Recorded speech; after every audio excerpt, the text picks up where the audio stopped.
warahmatullahi wabarakatuh. Perkenalkan, nama saya Lulu Hasnaini, NIM 22401084 dari Prodi Ekonomi Syariah kelas C. Di sini saya akan menerangkan materi fikih ibadah. Materi yang pertama adalah najasah. Apa sih yang dinamakan dengan najasah? Najasah adalah suatu perkara yang dianggap kotor oleh syara yang dapat mencegah keabsahan sholat. Sederhananya, najis adalah kotoran yang menempel pada tubuh, tempat, maupun pakaian kita dan menyebabkan batalnya ibadah yang kita lakukan. Nah, contohnya seperti nanah, bangkai, benda cair yang memabukkan, anjing, dan babi. Macam-macam najasah. Yang pertama adalah najis mughaladah, yaitu najis yang berasal dari anjing, babi, dan segala keturunannya. Nah, cara mensucikannya yaitu dengan membasuh sebanyak 7 kali dan salah satunya harus dicampur dengan debu. Yang kedua adalah najis mukhafafah, yaitu najis dari air seni anak laki-laki yang umumnya belum genap 2 tahun dan belum pernah mengkonsumsi selain ASI sebagai makanan pokok. Cara mensucikannya yaitu hilangkan dulu zat dan sifat air seni itu. Kemudian percikan air ke seluruh tempat yang terkena najis sampai merata. Yang ketiga adalah najis mutawasitoh, yaitu semua najis yang tidak termasuk ke dalam najis mughaladah dan mukhafafah. Najis mutawasitoh ini dibagi menjadi 2. Yang pertama yaitu najis ainiyah atau najis yang masih ada wujudnya. Nah, untuk cara mensucikannya cukup dengan menyiramkan air pada tempat yang terkena najis. Yang kedua adalah najis hukmiyah atau najis yang tidak bisa dilihat rupa, tidak ada rasa dan baunya. Untuk cara mensucikannya yaitu dengan menghilangkan zat bau dan warnanya. Apabila susah dibersihkan seperti tidak bisa digosok, tidak diberi sabun tetap tidak hilang, maka dihukumi ma'fu atau diampuni. Materi yang kedua adalah wudhu dan tayamum. Wudhu yaitu suatu pekerjaan yang menggunakan air pada anggota-anggota tubuh tertentu dan disertai dengan niat.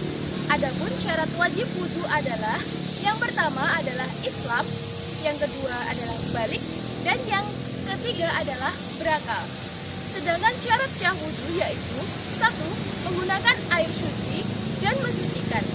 Yang kedua, mengalirnya air pada anggota tubuh yang harus dibasuh dan tidak terdapat sesuatu yang menghalangi sampainya air ke anggota wudhu.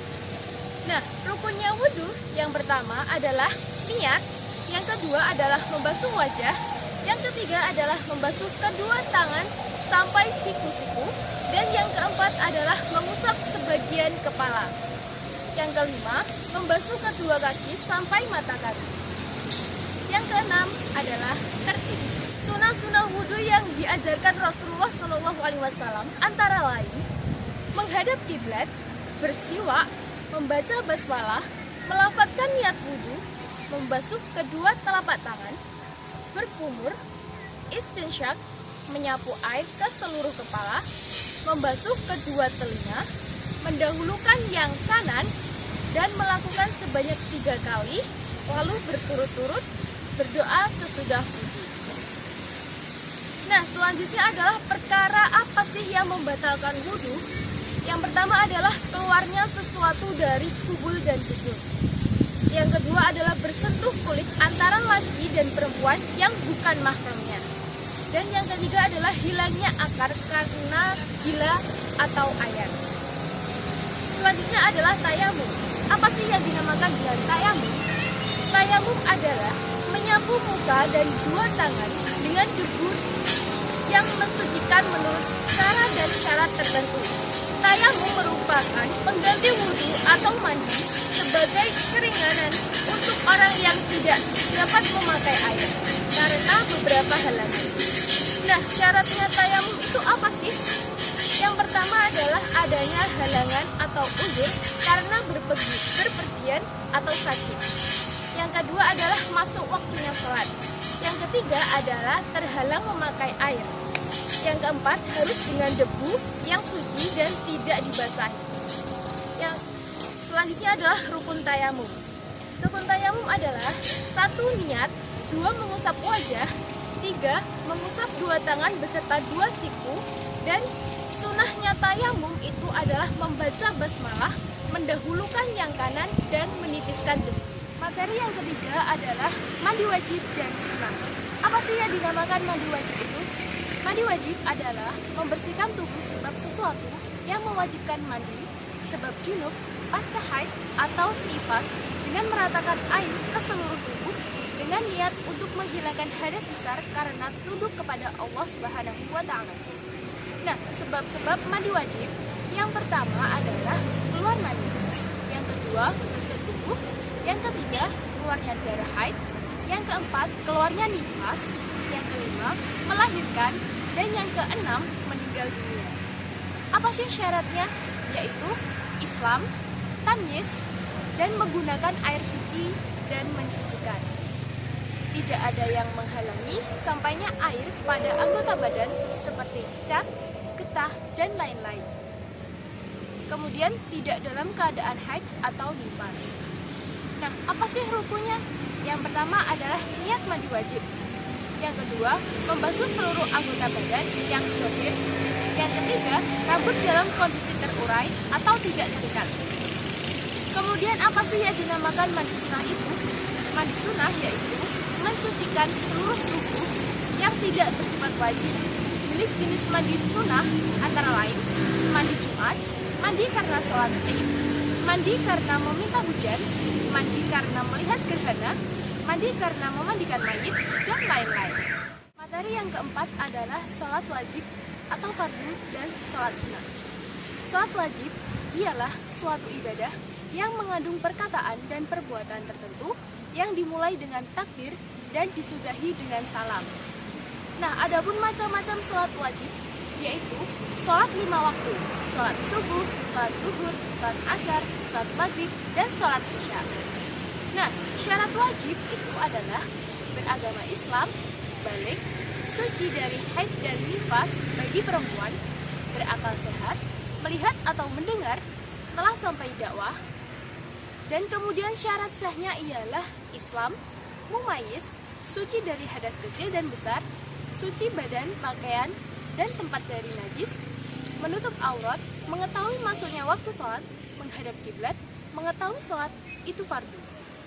Nah, rukunnya yaitu niat, berdiri bagi yang mampu, takbiratul ihram, membaca surat Al-Fatihah, ruku dengan tumakninah, i'tidal dengan tumakninah, sujud 2 kali, duduk di antara 2 sujud, duduk tasyahud akhir, membaca sholawat Nabi, salam, dan tertib. Apa sih hal yang membatalkan sholat wajib itu? Yaitu yang pertama adalah mengubah niat, yang kedua makan dan minum, yang ketiga bergerak berturut-turut 3 kali, yang keempat terbuka auratnya, dan yang kelima adalah membelakangi kiblat. Kemudian adalah sholat sunnah. Apa sih sholat sunnah itu? Sholat sunnah merupakan sholat yang apabila dijalankan mendapatkan pahala, dan apabila ditinggalkan tidak mendapat dosa. Sholat sunnah dibagi menjadi 2, yaitu dikerjakan secara berjamaah atau yaitu sholat tarawih, sholat 2 hari raya, dan secara munfarid, yaitu contohnya sholat tahajud, sholat taubat, dan sholat hajat. Materi yang kelima adalah sholat jamak dan qashar. Sholat qashar adalah meringkas atau memperpendek sholat 4 rakaat menjadi 2 rakaat dengan syarat-syarat tertentu. Oleh karena itu, qashar hanya tertentu pada sholat zuhur, asyar, dan isya. Nah, sebab diperbolehkan qashar yaitu seperti hal yang sering dilakukan, yaitu syafarul qashar atau berpergian atau perjalanan jauh. Dengan syarat sudah melewati batas desa dan sudah melewati bangunan atau perumahan penduduk. Syaratnya apa sih? Nah, syaratnya yaitu yang pertama berpergiannya tidak ada tujuan maksiat. Yang kedua, jarak yang akan ditempuh sudah mencapai masyafatul qashar. Yang ketiga, sholat yang diqashar adalah sholat adat, yaitu sholat yang dilakukan pada waktunya. Yang keempat, yaitu niat mengqashar sholat bersamaan dengan takbiratul ihram. Yang kelima, tidak makmum pada orang yang sholatnya imam. Yang keenam, mengetahui tentang diperbolehkannya mengqashar sholat. Dan yang ketujuh yaitu masih berstatus musafir ketika sholat. Yang kedelapan yaitu berpergiannya dengan tujuan yang jelas. Selanjutnya yaitu sholat jamak. Jamak adalah mengumpulkan dua sholat dalam satu waktu, baik dilakukan pada waktu sholat pertama, jamak takdim, maupun dilakukan pada waktu sholat kedua, jamak takdim. Nah, sebab-sebab diperbolehkannya sholat jamak yaitu A. Syafar perjalanan, B. Hujan, dan C. Sakit. Untuk syarat-syarat jamak takdim yaitu 1. Niat jamak takdim ketika melakukan sholat yang pertama. 2. Memulai dengan sholat yang ada di waktu pertama. Yang ketiga adalah mualah. Dan yang keempat, masih berstatus musafir ketika melakukan sholat pertama sampai kedua. Yang kelima, kedua sholat harus dilakukan pada waktunya sholat pertama. Materi selanjutnya adalah sholat bagi orang sakit. Sholat adalah ibadah yang wajib dilaksanakan. Ketika kita sakit pun, kita wajib mendirikan sholat.